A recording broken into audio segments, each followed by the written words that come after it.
गरीबों मिस्किनों के कड़ाके की सर्दी में 1 लाख कंबल कंबल खरीदा, 1 लाख गरीबों को बांट दिया। जब जन्नत खरीद रहा है गरीबों की खिदमत करके, गरीब सोचता रह जाएगा, मालदार वो खजाने लूट रहा है, जन्नत जाने का रास्ता अपना रहा है। तो दौलतें अल्लाह इसीलिए देता है ताकि आप जन्नत खरीदो, इस दौलत के जरिए तुम्हारे लिए नेक बनना आसान हो जाए। लेकिन आजकल का अमीर भी किस कदर कमजोर है कि दौलत को ऐश पे खर्च करता है, और गरीब भी किस कदर कमजोर है कि दौलत न होने के बाद अमीरों के मुकाबले में ज्यादा इसके गुनाह बढ़ जाते हैं। हमको अल्लाह ने दिया ही नहीं तो मैं क्या करूं। गरीबों में जुआ ज्यादा है, गरीबों में शराब नहीं तो ताड़ी ज्यादा है, गरीबों में सूद ज्यादा है, गरीबों में ज़िनाकारी बहुत ज्यादा है, गरीबों के मोहल्ले में ज़िनाकारियां बहुत ज्यादा है, यहां तक के वहां पे साहब शराब नोशी भी बहुत ज्यादा है, चरस अफीम बहुत ज्यादा है। मुसलमानों के मोहल्ले की बात कर रहा हूं, वहां गंदगी भी ज्यादा है, वहां पे क्लीनलीनेस नाम की कोई चीज नहीं, गंदगी भी है और पैसे को तरस भी रहे हैं, दुनिया में भी इंजॉय नहीं कर रहे हैं। आखिरत में तो जन्नत कैसे जाएंगे जबकि नमाज तक नहीं पढ़ रहे हैं, जबकि गरीब इतने खुश नसीब हैं। अल-कय्यसु मन दाना नफ्सा, अकलमंद है वो जो नफ्स को दबाता रहे और आखिरत के लिए अमल करता रहे। आखिरत में मालदारों को रोक लिया जाएगा। बताओ तुम पर हज फर्ज हुआ 50 साल पहले, तुमने बुढ़ापे में हज क्यों किया? ये 25 साल तक जो गुनाह है कबीरा तुमने किया, मेजर गुनाह, उसका जवाब दो। हज फर्ज हुआ तब तुम पर 25 साल में जब तुम मालदार हुए और तुम ये काम करें वो काम करें, बेटा की शादी करें, बेटी की शादी करें, बेटे को घर बना के दें, तब ये 70 साल के बुढ़ापे में जब चमड़ा हिलने लगा, कमर झुकने लगी, तब तुम हज का सफर किया है। ये 25 साल तुमने हज के सफर को डिले क्यों किया? ये मालदार से सवाल होगा, गरीब से नहीं। सवाल होगा मालदार से कि तुमने माल कहां से कमाया और कहां खर्च किया। तुमको मैंने करोड़ों को मैंने गरीब रखा, तुमको मैंने अरबपति बनाया, तुमने इसके बदले में क्या किया? माल कहां से कमाया? फ्रॉम वेयर, कहां से कमाया? इन विच वेज, किस रास्ते में खर्च किया? मालदार रोक लिए जाएंगे, एक एक पैसे का सवाल होगा। ज़कात तुम पर फर्ज थी, 1 लाख में 2500, तुमने 500 निकाले, बाकी का हिसाब दो। ज़कात फर्ज थी 1 करोड़ में 2.5 लाख रुपए, तुमने 50,000 रुपए दिया, सोचा मैं 50,000 दे दिया, ये 2 लाख रुपए तेरे जिम्मे बाकी हैं। बताओ, बतन वहां चौड़ा किया जाएगा एक माल वाले का, और उसको उसी ज़कात के माल से जो नहीं निकाला, उस माल से उसकी पीठ को दागा जाएगा। फतुकवा बिहा जिबाहुहुम व जुनूबुहुम व ज़ुहूर, उनकी पीठ, उनके बाजू, उनकी पेशानी को दागा जाएगा। किसको? जो सोने चांदी जमा करते हैं, अल्लाह की राह में खर्च नहीं करते हैं, ज़कात नहीं निकालते हैं, उसी माल को नाक काला सांप बनकर वो माल उसको डंक मारेगा और ये कहेगा, मैं तुम्हारा सोना, मैं तुम्हारी चांदी, मैं तुम्हारा खेत, मैं तुम्हारी मकई, मैं तुम्हारा धान, मैं तुम्हारा गेहूं, मैं तुम्हारा डायमंड, मैं तुम्हारा सिल्वर, मैं तुम्हारा गोल्ड कहेगा और खूब डंक मारेगा। वो सांप जो एक बार फूंक मारे तो जमीन का सारा सब्जा जलकर राख हो जाए, वो सांप वहां मारेगा डंक, कोई परवाह नहीं। ऐसे जी रहे हैं जैसे अल्लाह ताला जन्नत हमारे लिए पक्की कर दिया है, जन्नत हमारे लिए पक्की है। दुनिया में रोजी के लिए मारे मारे फिरे, जबकि अल्लाह का वादा है कि रोजी में देने वाला अल्लाह है, उसके बावजूद हम मारे मारे फिरते हैं। क्यों? रोजी देने वाला अल्लाह है, मगर मुझको दुकान जाना होगा, मुझको खेत जाना होगा, मुझको 25 साल पढ़ना होगा, कंपटीशन फेस करना होगा। किस कदर अहमक है ये? अल्लाह रोजी देने वाला है मगर फिर भी ये खेत जाता है। क्यों? वह जानता है कि रोजी देने वाला अल्लाह है, मगर खेत तो जाना होगा, दुकान तो जाना होगा, नौकरी तो करनी होगी, बिजनेस तो करना होगा। यही सोच अगर आखिरत के बारे में बना ले कि अल्लाह बख्शने वाला है, जन्नत देने वाला है, लेकिन जिस तरह दुनिया में अल्लाह रोजी देने वाला है मगर दुकान और खेत जाना होगा, उसी तरह अल्लाह जन्नत देने वाला है मगर हमें मस्जिद जाना होगा, हमें नमाज पढ़नी होगी। जिस तरह दुकान गए बगैर रोजी नहीं मिलती, उसी तरह मस्जिद गए बगैर भी जन्नत नहीं मिलती। बेशक बेशक, हक बात। अगर मोमिन इस बात को दिमाग में सेट कर ले तो 8 घंटे दुकान में भी बैठेगा, आधा घंटा का टाइम निकाल के वो नमाज भी पढ़ेगा। 2-3 घंटे जोहर से लेके असर तक दुकान में बैठेगा, 10 मिनट का टाइम निकाल के वो असर भी पढ़ेगा। अगर वो जन्नत और आखिरत पे नजर है तो बंदा मगरिब और असर के बीच में दुकान से सौदा सलब भी खरीद के लाएगा, मगरिब के लिए 15 मिनट निकाल के मस्जिद भी जाएगा। अक्लमंद है वो जो दुकान भी जाए, मस्जिद भी जाए, खेत भी जाए, मस्जिद भी जाए, और पेट में फ्यूल ईंधन भी डाले, और ईंधन डालने से पहले जिस रब ने सेहत दी, तंदुरुस्ती दी, जिंदगी दी, उस रब को नमाज ज़ोहर का सजदा कर ले। अगर बंदा ये जान ले कि मेरे सरकार ने फरमाया है फजर की 2 रकात नमाज दुनिया और दुनिया में जो कुछ है उससे बेहतर है, अगर ये उसके दिमाग में चढ़ जाए तो आप ये समझ लें कि 8 घंटे की गहरी नींद भी होगी और गुस्ल करके नमाज फजर भी अदा करेगा, क्योंकि दुनिया की सारी सल्तनत है एक तरफ, नमाज फजर की 2 रकात एक तरफ। अगर बंदा दिमाग में सेट कर ले, मगर चूंकि यहां शैतान ने दिमाग में डाल दिया है नमाज नहीं भी पढ़ोगे तो चलेगा, ज़कात नहीं भी दोगे तो चलेगा, हज नहीं भी करोगे तो चलेगा, ये शैतानी ख्याल जिसको हुजूर कहते हैं वल आजिज़ो मन अतबा नफ्सहु हवाहा व तमन्ना अल्लाह, बेवकूफ है वो जो अपने नफ्स की गुलामी करे और अल्लाह पर उम्मीद लगा के बैठे कि अल्लाह माफ कर देगा। वल आजिज़ो मन अतबा नफ्सहु हवाहा व तमन्ना अल्लाह, बेवकूफ है वो जो नफ्स की गुलामी करे, नफ्स की पैरवी करे, नफ्स जो जो कहे उसकी बात माने, वह तमन्ना अल्लाह, और अल्लाह पर उम्मीद लगा के बैठे कि अल्लाह ताला माफ कर देगा। नहीं होता ऐसा। हुजूर ने उसको बेवकूफ कहा, वह बेवकूफ है जो नफ्स की गुलामी करे और उम्मीद लगा के बैठे कि हमको जन्नत मिल जाएगी। अक्लमंद वो है जो नेक काम करने के बाद रोता हो कि कहीं मेरा ईमान लूट न जाए, मेरा अमल अकारत न हो जाए, मरते वक्त ईमान सलामत रहे या ना रहे। अक्लमंद नेकियां करता है, रोता है, अब बेवकूफ गुनाह करता है, हंसता है, बेवकूफ नमाज छोड़ता है, हंसता है, बेवकूफ झूठ बोलता है, हंसता है, बेवकूफ मोबाइल 2 घंटे चलाता है, गंदी तस्वीरें देखता है और हंसता है, यानी वो अपनी बदअमली पे नाज करता है। वह तमन्ना अल्लाह, और अल्लाह से उम्मीद लगा के बैठा है कि अल्लाह हमें जन्नत दे देगा। वो अहमक है। अक्लमंद वो जो नमाज पढ़ता है रोता है, हज करता है रोता है, ज़कात देता है रोता है, तहज्जुद पढ़ता है रोता है। इसलिए अल्लाह ने नेक लोगों की क्वालिटीज को बयान किया, वल मुस्तगफिरीन बिल असहार, नेक लोग वह होते हैं जो रात के आखिरी पहर में उठकर अल्लाह से इस्तिगफार करते हैं। वयस्तगफिरून बिल असहार, नेक लोग वह होते हैं जो रात के आखिरी पहर में अल्लाह से अपने गुनाहों की माफी चाहते हैं, इस्तिगफार करते हैं। नेक लोगों की पहचान है रात के आखिरी पहर में उठकर अल्लाह के हुजूर रोना, अल्लाह के हुजूर गिड़गिड़ाना, अल्लाह के हुजूर सजदा करना। नेक लोग वो होते हैं। तो हमने सारा काम अभी शैतान के हवाले कर दिया और दुनिया का सारा काम औरतों के हवाले कर दिया। वह उमूरुकुम इला निसाइकुम, तुम्हारे काम अगर औरतों के हाथ में चले जाएं तो तेरा मर जाना जिंदा रहने से बेहतर है। यानी उस अहद में तेरा मर जाना बेहतर है जिंदा रहने से, जिस अहद में हमारे उमूर सारी खवातीन के हाथ में चले जाएं, औरतों की मैं गुलामी करने लगूं, इस कदर ख्वाहिशात की जद में बंदा बह जाए कि औरत के बगैर जी नहीं पाए, औरत की हर ख्वाहिशात के सामने घुटने टेक दे। 27 साल तक पहले इस्लाम का मुजाहिद सरहद पे रहा, 27 साल के बाद वतन लौटा। इधर औरत भी लाजवाब है जो 27 साल अपनी इज्जत की हिफाजत करी, ना उनके चेहरे को अजनबी मर्दों ने देखा, ना उनके बदन के ढांचे को गैर उनके पड़ोसी ने देखा। कैसी औरत लाजवाब। 27 दिन नहीं, 27 साल, 27 ईयर्स, 27 साल शौहर की गैर मौजूदगी में अपनी इज्जत की हिफाजत की। शौहर का दिया हुआ तोहफा जो औलाद की शक्ल में उनके शिकम में छोड़ के शौहर सरहद पे गया था, उसकी तालीम और तरबियत के पीछे अपना सारा माल झोंक दिया, अपनी इज्जत की हिफाजत की। ख्वाहिशात पे कंट्रोल सबसे बड़ी दौलत है।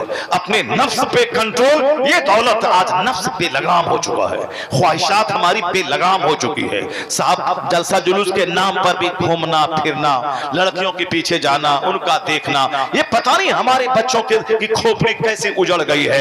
एक दिन की तकरीर से हालात नहीं बदल सकते हैं, बल्कि हर मुसलमान को मुस्तफा ने क्या फरमाया, मुरू औलादकुम बिस्सलात, अपने बच्चों को नमाज का आदेश दे। जब तेरे बच्चे की उम्र 7 साल हो और जब 10 साल का हो जाए नमाज ना पढ़े, वद्रिबूहुम अलैहा वहुम अबनाउ अश्र सनीन, जब तेरे बच्चों की उम्र 10 साल हो उसे मार के नमाजी बना दे। आज बच्चे हैं 15-20 साल 25 साल के नमाजी नहीं, बाप हाजी हैं और बाप साहब हाजी हैं, बाप के सर चेहरे पे टोपी है, चेहरे पे दाढ़ी, सर पे टोपी है, लेकिन बच्चे को नमाजी नहीं बना पा रहे। क्यों? इसलिए कि तरबियत आका अलैहिस्सलाम के गाइडलाइंस के मुताबिक नहीं हुई। अब वो बाप बूढ़ा नमाजी है और उसका जवान बेटा घर में बैठकर रात रात भर टेलीविजन पे साबगंदी तस्वीरें देख रहा है। हर माँ बाप पे लाजिम है कि जब बच्चा 7 साल का हो उस पर कंट्रोल करे, उसको नमाजी बनाए, नमाज पढ़ने का शौक दिलाए, नमाज की अहमियत बताए, उसको जन्नत की बात बताए, उसको आखिरत की बात बताए। दुनिया के लिए भी स्कूल भेजे, उसको मेहनती बनाए, 5 घंटे स्कूल में पढ़े, आधा घंटा 1 घंटा मदरसा जाए, वहां आलिमों का चेहरा देखे। 5 घंटे पढ़े स्कूल में, लेकिन आधा घंटा साइन निकाल के आलिम के पास जाए ताकि वुजू का तरीका सीखे, गुस्ल का तरीका सीखे, जन्नत की बात जाने, ताकि डीएम बनने के बाद काफिर ना हो जाए, बल्कि डीएम अगर बन गया, अगर रोजाना आधा घंटा आलिम के पास बचपन में टाइम दिया और जन्नत और आखिरत पे नजर रही, तो वह बच्चा डीएम के दफ्तर में बैठने के बाद पहले मुसलमान रहेगा, बाद में डीएम रहेगा, पहले वो बाद में मुस्तरक गवर्नमेंट का मुलाजिम रहेगा, मगर पहले वो गुलाम मुस्तफा बनकर अपना भी ईमान बचाएगा और आने वाले आदमी का भी ईमान बचाने की कोशिश करता रहेगा। और जो कुछ नहीं कि हाँ सिर्फ पढ़ो लिखो इंजीनियर डॉक्टर बनो, बस उसका तो ईमान दीन धर्म सब लूट जाएगा। यही वजह है कि बेशुमार नेता है जो बुत के सामने माला डाल रहा है, बेशुमार मुसलमानों की बेटियां हैं जो अपने चेहरे का सारे जिस्म की नुमाइश करके नेतागिरी कर रही है।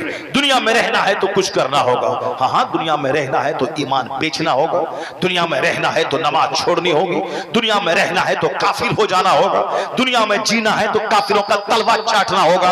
ये कौन सी सोच है तुम्हारी?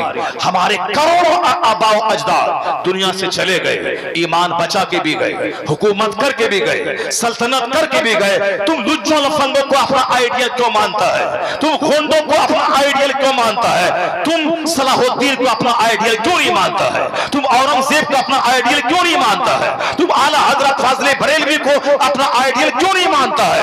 औरंगजेब जो 50 साल हिंदुस्तान का शासक रहा, नमाज तहज्जुद नहीं छूटी, नमाज असर की सुन्नत गैर मुअक्कदा नहीं छूटा, और जिस्मानी ताकत इतनी कि शेर का पांव पकड़ के उसे फाड़ दे। एक तरफ ऐसा ज़ाहिद कि मस्जिद में लगे इससे बड़ा सूफी कोई नहीं है, और मैदान जंग में जाए इससे बड़ा शेर और बहादुर कोई नहीं है। जिस दिन मुसलमानों में यह दोनों क्वालिटी पैदा होगी, इससे बड़ा ताजिर कोई नहीं, इससे बड़ा बहादुर कोई नहीं, इससे बड़ा काश्तकार कोई नहीं, इससे बड़ा नमाजी कोई नहीं, इससे बड़ा रोजेदार कोई नहीं। यह दोनों क्वालिटी जिस दिन जमा हो गई, जन्नत वहां मिलेगी, दुनिया की हुकूमत यहां मिलेगी। दोनों जहान की नेमतें उसके हिस्से में आती हैं जो इस दुनिया की जिंदगी का एक लम्हा सही मानों में इस्तेमाल करता है। लेकिन एक दूसरा दर्जा है, अगर दुनिया नहीं भी मिली कम से कम आखिरत तो मिले। दुनिया के 70 साल तो ऐसे ही गुजर जाएंगे, 70-80 साल तो ऐसे ही गुजर जाएंगे जैसे कि परसों पैदा हुआ, कल जवान हुआ, आज मर गया। बेशुमार लोग हैं जिसके दाढ़ी के बाल सफेद हो गए, बेशुमार लोग हैं जो आज हमारे सामने पैदा हुए थे, आज उनकी दाढ़ी के बाल पक गए। हमारी माँ जिंदा है, मैं अपनी माँ के सामने मेरे दाढ़ी के बाल सब पक गए, मैं बूढ़ा हो गया। ये बात किस कदर जिंदगी तेजी से गुजर रही है। कयामत के करीब 1 साल 1 महीने के बराबर गुजरेगा, 1 महीना 1 हफ्ते के बराबर गुजरेगा। 1 हफ्ता ऐसा लगेगा जैसे 1 दिन, और दिन ऐसा लगेगा जैसे सुबह हुई, आग की चिंगारी एक भड़की बुझ गई, सुबह हुई शाम हो गई, बड़ी तेजी के साथ दिन गुजरेगा। अक्लमंद है वो जो इस तेजी के साथ गुजरती हुई जिंदगी के एक लम्हात की कदर करे।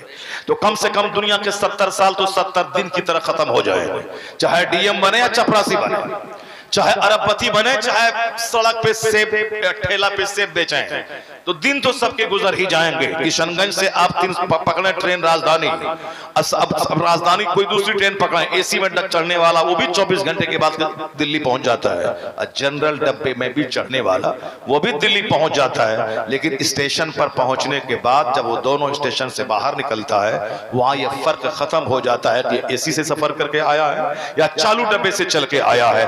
दोनों वहां पहुंचा। तो दुनिया में चाहे आप अरबपति बन के रहे या आप गरीब बन के रहे, दोनों की जिंदगी के दिन गुजर जाते हैं। अलबत्ता वो धन्य है जो अपना ईमान बचा के रखा। नहीं दुनिया में घर बनाया, नहीं दुनिया में बिल्डिंग बनाई, नहीं डीएम बना, नहीं मास्टर बना। जिस तरह आम लोग जीते हैं जिया, 70-80 साल के आगे कौन जीता है दुनिया में। लेकिन अगर ईमान बचा रहा, ये उम्मीद तो है कि 70 साल के बाद अगर मर गया है तो कम से कम मरने के बाद वहां जन्नत तो मिलेगी। अगर यहां ईमान बचा है, नमाज बची है, रोजा बचा है, तो एक उम्मीद है चलो दुनिया में किराए के घर में रहे। अब मरने के बाद जहां गए हैं वहां का एक दिन 50,000 साल के बराबर है। जहां मौत ही नहीं है, जहां सदा रहना है। यही है वो पॉइंट जो कुरान पाक के हर फर्क में मौजूद है। आखिरत जिस पे आज हम बात नहीं करते, हमारे नेता हमें कहते हैं इल्म हासिल करो। इल्म हासिल करने वाला आदमी यूरिया घोटाला, चीनी घोटाला, ताबूत घोटाला, ये सारे घोटाले कर रहे हैं। इल्म हासिल करने वाला आदमी कलकत्ता के आरजी मेडिकल हॉल में एक एमडी करने वाली खातून के साथ आबरूरेजी कर रहा है। तो सिर्फ इल्म नहीं, इल्म वह जो इल्म नाफे हो, वह इल्म जो मुस्तफा ने जिसकी वकालत की है, जो इल्म 2 रोटी कमाने के लिए हो, वह इल्म फितना पैदा करता है। और वह इल्म जो आदमी को हलाल और हराम की तमीज सिखा दे, अपने खालिक की मारिफत का नूर दे दे, उसी इल्म की वकालत मुस्तफा ने की है। हुजूर ने कहा अल्लाहुम्मा इन्नी अस्अलुका इल्मन नाफिआ व अऊज़ु बिका मिन इल्मिन ला यनफा। मुस्तफा ने कहा इलाही इल्म नाफे का सवाल करता हूं और उस इल्म से तेरी पनाह मांगता हूं जो इल्म हमें नफा न दे, जो इल्म हमें इंसान न बनाए, जो इल्म हमें आखिरत रुखी आदमी न बनाए, जो इल्म हमें इस आदमियत में पैदा करे, जो इल्म हमें खुदा की मार्फत का नूर न दे, वह इल्म बंदे के लिए बासे वबाल है। आज वो डिग्रीधारी लोग जो स्कूल कॉलेज से डिग्रियां हासिल के 2 रोटी कमाने के लिए, आज स्कूल कॉलेज में क्या हो रहा है, आज पार्लियामेंट में क्या हो रहा है, आरपीएफ का जवान क्या कर रहा है, मेडिकल कॉलेज का प्रिंसिपल क्या कर रहा है, साहब यूनिवर्सिटी के मुटुकनाथ क्या कर रहे हैं, ये सारे लोगों को मालूम है। वह इल्म जो अल्लाह से हट के हो, जो रसूल पाक से हट के हो, जो आखिरत से हट के हो, वह इल्म बासे वबाल है। आज जो दुनिया में फितने पैदा हुए हैं, गरीबों ने उतना नहीं लूटा है मुल्क को जितना पढ़े लिखे पौश लोगों ने लूटा है। एक मुख्यमंत्री की कुर्सी पर बैठने वाला आदमी, वो साहब खतरनाक घोटाले में मुलविस है, गरीबों की प्रॉपर्टी को अपने ऐश पे खर्च कर रहा है, वो जाहिल नहीं पढ़ा लिखा आदमी है। तो सिर्फ इल्म नहीं बल्कि इल्म नाफे, इल्म दीन, इल्म आखिरत, इसी इल्म की वकालत कुरान ने किया है। जो इल्म आदमी को जहन्नमी नहीं जन्नती बना दे, जो इल्म आदमी को हराम खोर नहीं हलाल खोर बना दे, जो इल्म आदमी को आवारा नहीं बल्कि जो इल्म आदमी को मुत्तकी बना दे, उसी इल्म की वकालत मुस्तफा ने की है। वही इल्म जब दुनिया में फैलेगा तब अमन पैदा होगा, वही इल्म जब बढ़ेगा तब दुनिया में सुकून होगा, वही इल्म जब बढ़ेगा तब शरीरों की तादाद घटेगी, शरीफों की तादाद बढ़ेगी।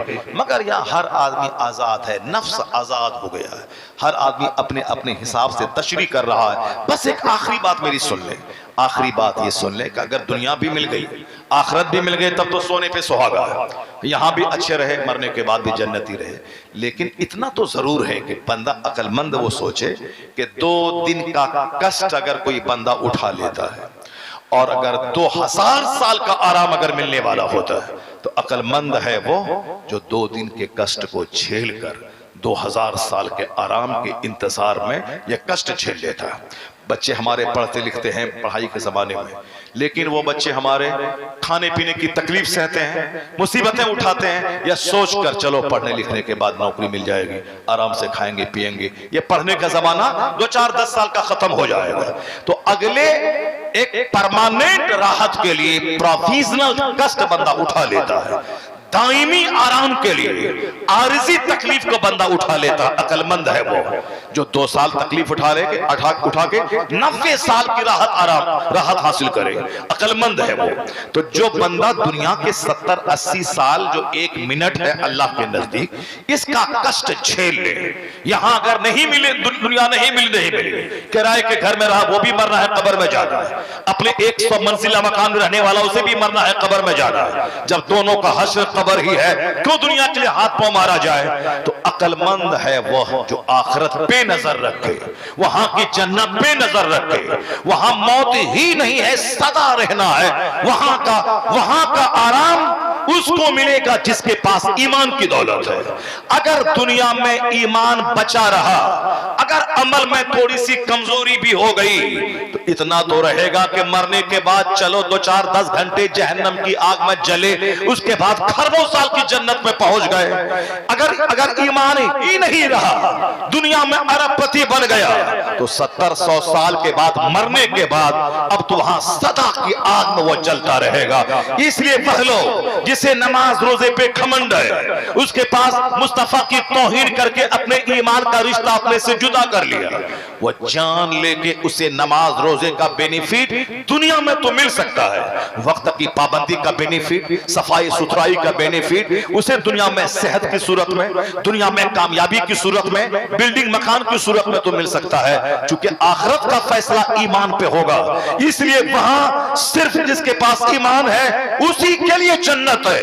मैं कहता हूं अगर सुन्नी सहीहुल अकीदा आदमी, अगर इसके नमाज रोजे में कुछ कमजोरी है, मगर अपने नबी से सच्ची मोहब्बत करता है, कभी नबी के इल्म खैर की तौहीन नहीं किया, कभी पैगंबर आज़म अलैहिस्सलाम के इख्तियारात का मुनकिर नहीं हुआ, कभी आका अलैहिस्सलाम की नूरानियत का इनकार नहीं किया। आका अलैहिस्सलाम को जिस तरह अल्लाह ने भेजा है, आपको आलिम गैब अल्लाह ने बनाया, आपको साहिबे मौजज़ा, साहिबे इख्तियारात अल्लाह ने बनाया, अल्लाह ने आपको बशर की शक्ल में भेजा है, मगर आपकी सच्चाई हकीकत नूर की है। नूर और बशर के संगम है मुस्तफा। सरकार बाइख्तियार है, महबूबे सी वकार है, सरकार को अल्लाह ने इल्म गैब दिया है। अल्लाह रब्बुल इज्जत सारी कायनात का खालिक और मालिक है, यानी अल्लाह को जैसा मानना है वैसा माना, मुस्तफा को जैसा मानना है माना। अल्लाह रब्बुल इज्जत पर कोई ऐब को मंसूब नहीं किया, मुस्तफा जाने रहमत की तरफ किसी डिमेरिट को मंसूब नहीं किया, क्योंकि हुजूर की ताज़ीम फर्ज है, हुजूर की तौहीन कुफ्र है। हुजूर के से जो चीजें रिलेटेड हैं, चाहे हुजूर की बीवियां, हुजूर के बच्चे, हुजूर का लिबास, हुजूर का शहर, अगर इस वजह से उसकी तौहीन की जाए कि हुजूर का शहर है, तो बंदा इस्लाम ईमान से खारिज हो जाएगा। तो अब एक कमजोर बंदा सुन्नी जो नमाज पढ़ता है, रोजे रखता है, अगर नमाज रोजे में थोड़ी सी कमजोरी है, मगर आका अलैहिस्सलाम के नाम पे जान छिड़कने तो तैयार रहता है, अंगूठा चूमता है, सरकार को आलिम गैब मानता है, हुजूर की तौहीन नहीं करता है, सरकार की औलाद, सरकार के असहाब, सरकार की अहले बैत सर से मोहब्बत करता है, ईमान बचा के दुनिया से चला गया। अगर मसलके हक, मसलके अहले सुन्नत व जमात आज के इस दौर में जिसका नाम मसलके आला हजरत है, उस पर अमल करता हुआ दुनिया से चला गया, इतना तो रहेगा, या तो अल्लाह शुरू दिन से उसको माफ कर दे और हमेशा वाली जन्नत दे दे, या उसे 2-4 दिन की सजा मिले, हमेशा वाली जन्नत मिल जाए, क्योंकि वह ईमान लेके जा रहा है। अगर दुनिया में कष्ट हुआ, ज्यादा डेवलपमेंट नहीं हुई, मगर खरबों साल की जन्नत का वो हकदार और मुस्तहिक बन जाएगा। अगर कोई दुनिया में नमाज रोजे के नाम पे तौहीन मुस्तफा के मार्ग पे चला, हुजूर की शान घटाता रहा, आका अलैहिस्सलाम की अजमत के खिलाफ बोलता रहा, उनकी तकरीर का सारा महवर, सारा मरकज इहानत रसूल हो, यानी वह मुताला भी करता है, नबी मोहतरम की इहानत का पहलू किताब में ढूंढता है, वह बयान भी करता है, आका अलैहिस्सलाम को एक कमजोर इंसान की शक्ल में पेश करता है, वह खैर बनाए अपने ईमान की, वह दिखा दे अपना मदरसा, वह दिखा दे अपनी मस्जिदें, वह दिखा दे अपने सब बच्चों की तादाद, लेकिन ईमान जहां लुटा, दुनिया में तो थोड़ा सा ऐश कर लेगा वो, लेकिन मरने के बाद खरबों साल की आग उसके लिए तैयार है। अल्लाह तो यही चाहता कि तू दुनिया में भी आराम से रह, ईमान और अच्छा अमल लेके जा, मुस्तफा की जन्नत में चला जा। ये तो सबसे हाईएस्ट डिग्री है, मगर अगर वो डिग्री हासिल नहीं हो सकी तो कम से कम ये डिग्री तो मिल जाए कि दुनिया नहीं मिली, कम से कम जन्नत तो मिल जाए, कम से कम आखिरत आपको मिल जाए। इसलिए अगर डीएम नहीं बन पाए, बैरिस्टर नहीं बन पाए, अरबपति नहीं बन पाए, तो कम से कम नमाज की पाबंदी करके नमाजी तो बन जा, रोजेदार तो बन जा। कुछ रहे ना रहे, ईमान रहे, तकवा रहे, दुनिया के 70 साल किराए के घर में रहे, अब मरने के बाद अल्लाह वो जन्नत देगा कि हद्दे निगाह तक सोने का घर अल्लाह तुझको अता फरमा देगा। सुभान अल्लाह। इसी को हदीस पाक में आका इस्लाम ने कहा, अद-दुनिया सिजनुल मोमिन व जन्नतुल काफिर। यह दुनिया मुस्लिम मोमिन के लिए कैद खाना है और काफिर के लिए जन्नत है। This world is prison for believers and like a paradise for non believer. यह दुनिया मोमिन के लिए कैद खाना है, जो उसूल और ज़ाब्ते के कैद में रहता है, फराइज़ और वाजिबात के कैद में रहता है, लीगल और इलीगल के कैद में रहता है, आज़ाद नहीं रहता है मोमिन, हराम और हलाल की कैद में रहता है। यह हराम है नहीं करना है, यह हलाल है यह करना है। इसी को तशबीह दी गई कि मोमिन के लिए दुनिया कैद खाना है, जो इस कैद खाने में शरी हुदूद में रहे, जैसे ही सांस का रिश्ता टूटे हमेश की वाली जन्नत उसका इस्तिकबाल करने के लिए तैयार है। अगर अल्लाह नमाज पढ़े, रोजा रखे, हज और ज़कात किया, बुराई से बचे, यहाँ भी इज्जत, यहाँ भी सेहत, यहाँ भी आराम, और मरे तो फिर वहाँ मुस्तफ़ा की जन्नत है। अगर कम से कम मिनिमम यहाँ दुनिया नहीं भी मिली, दौलत नहीं मिली, हुकूमत नहीं मिली, दुनिया में अपना घर नहीं मिला, पुख्ते का घर नहीं मिला, कार नहीं मिली, अगर नमाज रोजे सलामत हैं, इस उम्मीद तो है ये 70 साल 70 सेकंड की तरह गुजर जाएंगे। जहां खरबों साल जाना है वहां की जन्नत सलामत रहे। वहां की जन्नत सलामत रहने के लिए ईमान का साथ रहना जरूरी है। इसलिए हमेशा उस ईमान की रस्सी को मजबूती से थामे रखें। कम से कम अमल कमजोर हो, ईमान तो रहे। ईमान भी लुटाते दूसरों का मुंह देख के, दूसरों की भीड़ भाड़ देख के, दूसरों के चमकते मदरसों को देखकर, दूसरों की दुनियावी पॉलिटिक्स को देखकर, दुनियावी घर मकान देखकर ईमान अगर लूट गया तब तो फिर उसी के साथ जहन्नम जाना होगा। लेकिन अगर आपने नहीं देखा उसको, अपने बुजुर्गों को देखा जो कब्र में आराम कर रहे हैं, उनकी जिंदगी को देखा, इस अहद में जो सबसे बड़े मोहसिन हमारे हैं, जिन्होंने इश्क़ रिसालत की तहरीक छेड़ी, तहफ़्फ़ुज़ नामूस रिसालत का जबरदस्त फरीजा अंजाम दिया। हिंदुस्तान में बेशुमार फैमिली है। कोई फैमिली पॉलिटिक्स के लिए मशहूर है, कोई फैमिली दौलत के लिए मशहूर है। गांधी की फैमिली पॉलिटिक्स के लिए मशहूर है, साहब टाटा बिरला की फैमिली तिजारत के लिए मशहूर है, कोई फैमिली साहब सियासत सनत और इर्फत के लिए मशहूर है। एक खानदान है हिंदुस्तान में आला हजरत का जो इश्क़ रिसालत के लिए मशहूर है, इश्क़ रिसालत के लिए मशहूर है। आला हजरत सिर्फ 2 घंटा सोते थे, अपने सारी जिंदगी मुस्तफा के नामोस के तहफ़्फ़ुज़ के लिए उन्होंने वक्फ कर दिया। नहीं देखा कि कौन क्या बोल रहा है, नहीं देखा कि कौन 70 कमरे वाले मदरसे में रह रहा है। आपने ही कहा जान है इश्क़ मुस्तफा, रोज फजू करे खुदा, जिसको हो दर्द का मजा नाज़े दवा उठाए क्यों। अपने पैगाम दिया अल्लाह की सरताब कदम शान है ये, इंसान है इंसान, वो इंसान है ये। कुरान तो ईमान बताता है इन्हें, ईमान ये कहता है मेरी जान है ये, ईमान ये कहता है मेरी जान है ये। आला हजरत ने सब जब भी जबान खोलते हैं आप सरकार दो जहां की मोहब्बत का पैगाम, इश्क का पैगाम, सीना सफर होकर गाली देना है मुझे दे दे, जितनी देर मुझे गाली देगा उतनी देर मुस्तफा की तौहीन से तो बच जाएगा। आला हजरत के 2 बेटे, उनको 2 बेटे इंजीनियर नहीं बने, वो डॉक्टर नहीं बने, मगर आलिम बाअमल बनकर करोड़ों मुसलमानों के दीन की हिफाजत करते रहे। आला हजरत के पोते डॉक्टर नहीं बने, इंजीनियर नहीं बने, मगर सारी जिंदगी हमारे ईमान की हिफाजत करने में उन्होंने डोनेट कर दिया, लगा दिया। तो अल्लाह ने ऐसा नहीं कि खाने को नहीं दिया, अल्लाह ने मकान नहीं दिया, अल्लाह ने शोहरत नहीं दी, जो दीन की खिदमत किया अल्लाह ने वो शोहरत दे दी कि वादी रजा की कोहे हिमालय रजा का है, जिस हम तो देखिए वो इलाका रजा का है। आज मेरे जैसे करोड़ों लोग रजवी होने पे फख्र महसूस करते हैं, अपने नाम के साथ लफ्ज़ रजवी लगाते हैं। ये आला हजरत की दीनी खिदमतों का इनाम है कि दुनिया में सौदागरान से उठा के शोहरत के आसमान पे पहुंचा दिया। मुफ्ती आज़म हिंद के 1.5 करोड़ मुरीद थे और उनके विसाल से लेकर 40वें तक 22 लाख लोगों ने आपकी कब्र पे फातिहा पढ़ी। 22 लाख लोग आज से 40 साल पहले 1981 की बात है, 40 साल पहले। इस जमाने में कहीं 22 लाख हो तो कोई भारी बात नहीं है, क्योंकि आबादी बढ़ गई। पहले मुसलमान 10 करोड़ थे, अभी 40 करोड़ मौजूद हैं। लेकिन उस कम आबादी वाले अहद में 22 लाख लोगों का मुफ्ती आजम हिंद के जनाजे में आ जाना, ये उस जमाने का अजूबा जनाजा था।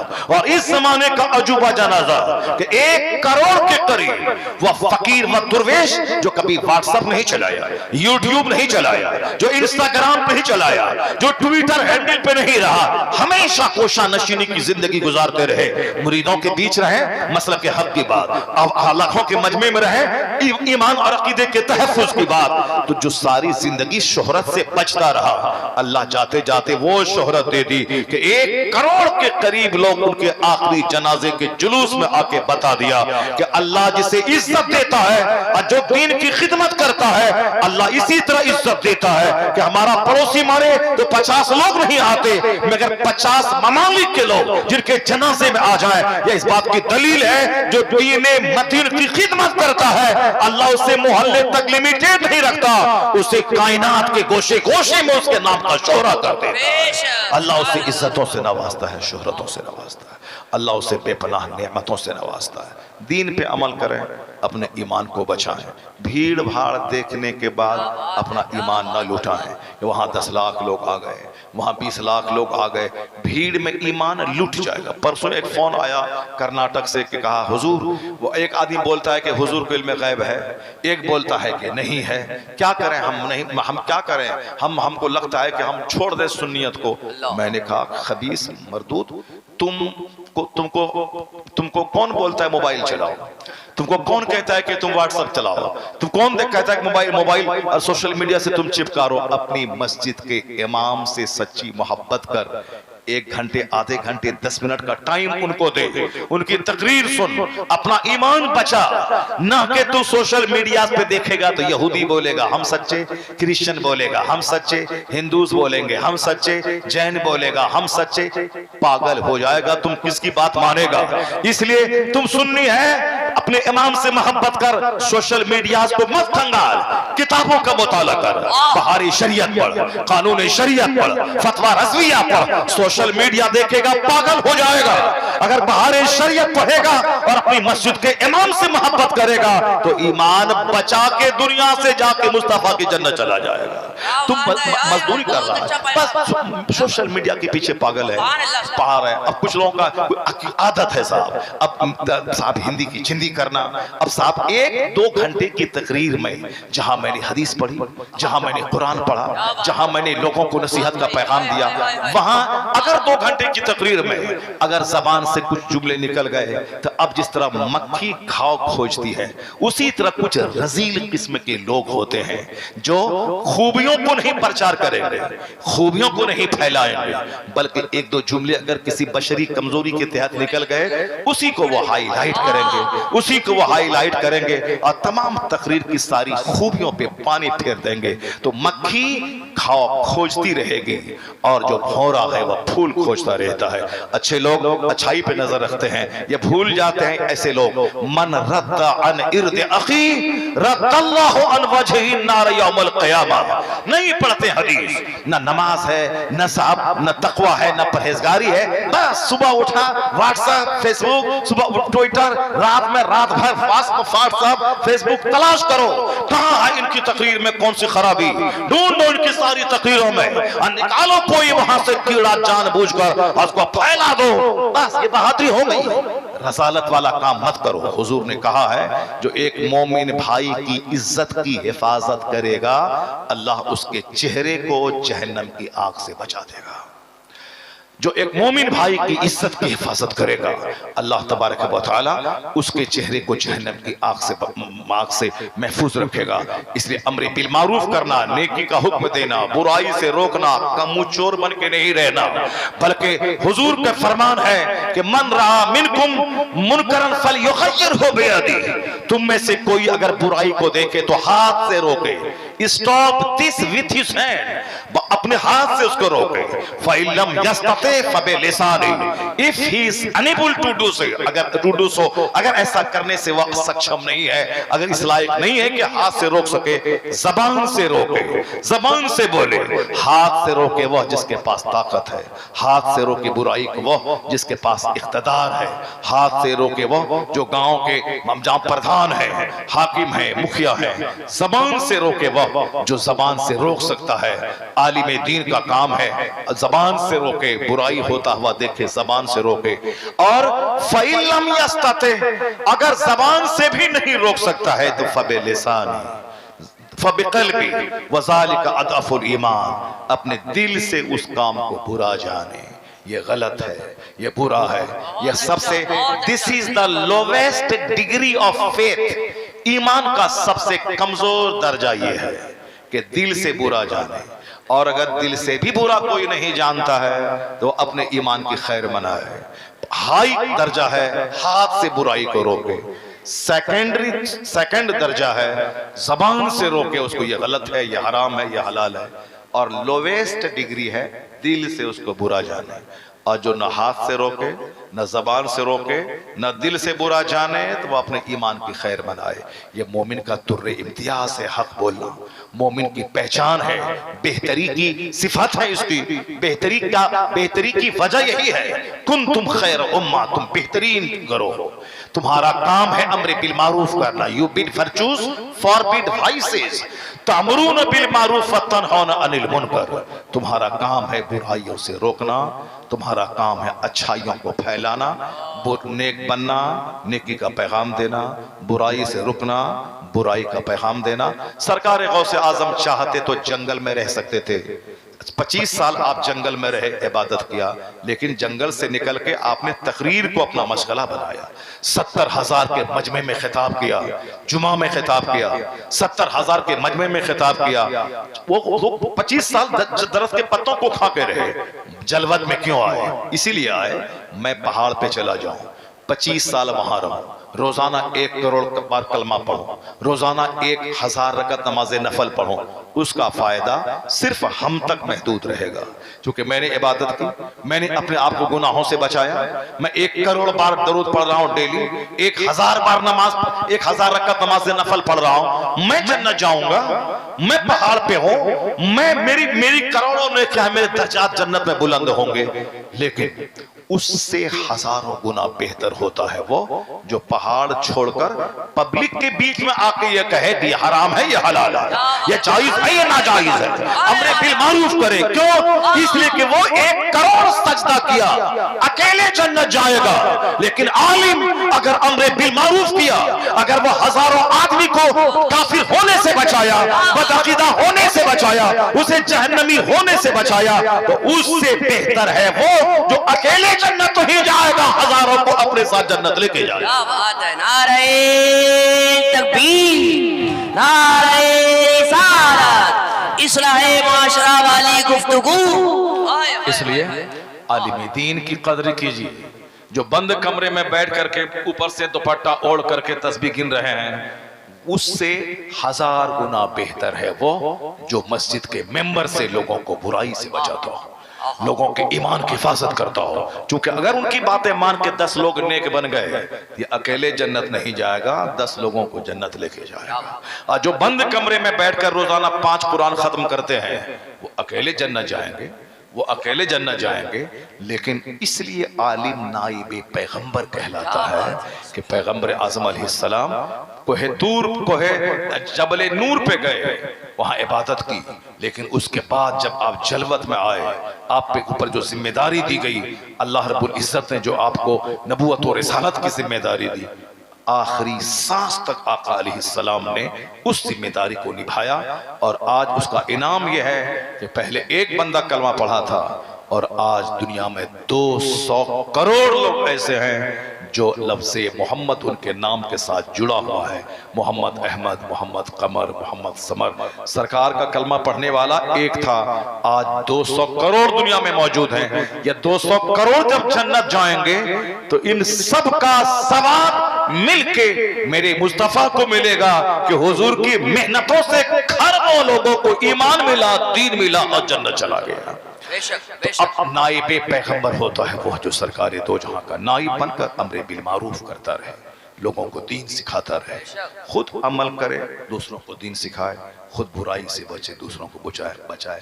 इसलिए किसी वली जो गुफाओं में रहते हैं उसी को बड़ा नहीं समझा जाए, वो तो बड़ा है, उससे बड़ा काम है वो गालियां सुनकर दीन का काम करना, मार खा के दीन का काम करना। जो बंद कमरे में है 100 रकत नमाज डेली पढ़ते हैं, कोई गाली नहीं देता उनको, अपना अकेले है, मगर जो आलिम बताता है कि हराम है वो गाली भी सुनता है, कभी कभी मार भी खाता है, हक बोलने के बदले में मार खाया जाता है। इमाम हुसैन हक बोला हम सालिम की हिमायत नहीं करेंगे, तो सालिम ने हुकूमत का इस्तेमाल किया, फौज का, इमाम हुसैन को कुंभों समेत कत्ल कर दिया। तो हुसैन आजम शहीद हो गए, मगर सालिम के हाथ में हाथ नहीं दिया। कयामत के दिन जब इनाम मिलेगा इमाम हुसैन को, खून में लथपथ जब हुसैन का सारा कुंभा जन्नत की तरफ जब जाएगा, अगर वहां किसी को दीन की बातें बताने के बदले में गाली मिली, तमाचा खाया, अगर ये वहां कहा हुजूर आप तो गर्दन कटा के जन्नत जा रहे हैं, हम भी हक बोले थे गाली सुने, हम भी हक बोले हैं तमाचा खाए हैं, अगर हुसैन ने मुस्कुरा के इशारा किया कि तू हक बोलने के बदले में सताया गया है, गाली सुनी है, मार खाया है, तेरे माली नुकसान हुए हैं, तू भी मेरे पीछे पीछे आ जा, अगर हुसैन का इशारा हो गया तो 80 बरस का नफल सजदा वहां नहीं पहुंचाएगा जहां हुसैन का एक इशारा पहुंचा देगा, जहां हुसैन आजम का एक इशारा पहुंचा देगा। तो बंद कमरे में इबादत करना ये भी कमाल है, उससे बड़ा कमाल है पब्लिक के बीच में दीन फैला के, बुराई से रोक के, गालियां सुनकर, मार खाकर मुस्तफा का पैगाम आम करना, ये उस बंद कमरे वाली इबादत से ज्यादा सुपीरियर काम है, ज्यादा बेहतर काम। इसलिए आलिम रास्ते से गुजरते हैं तो दरिया की मछलियां दुआ करती हैं, जो सुराखों की चूटियां दुआ करती हैं। अगर आप आलिम हैं तो आप अमेरिका के जो बाइडेन से करोड़ों गुना बेहतर हैं। थोड़ा सा सब्र कर लीजिए, फिर आपका मर्तबा किसी को नहीं। 1000 बीघा जमीन का जोतने वाला वो जमींदार है, मगर आप नाइबे महबूबे परवरदिगार है, आप नाइबे रसूल हैं। आप अपने मनसब को देखेंगे तो आप पैसे का रोना कभी नहीं रोएंगे, अगर मनसब को देखेंगे तो आप अल्लाह की नेमत का शुक्र अदा करें, इलाही 1000 बीघा जमीन के जोतने वाले जमींदार से भी तूने मेरा मर्तबा करोड़ों गुना बेहतर बनाया है कि नाइब पैगंबर बनाया। बस उसी जिम्मेदारी को निभाने में, उसी नेमत के शुक्र अदा करने में जिंदगी खत्म हो जाएगी, पता नहीं चलेगा। तो आप मोमिन हैं, आपका काम है बुराई से बचना, दूसरों को रोकना, खुद अच्छा बनना, दूसरों को अच्छा बनाना। अल्लाह तबारक व तआला हमको आपको सबों को नेक बनने और दूसरों को नेक बनाने की तौफीक अता फरमाए। आमीन। व आखिर दाअवाना अनिल हम्दुलिल्लाहि रब्बिल आलमीन। अस्सलामु अलैकुम।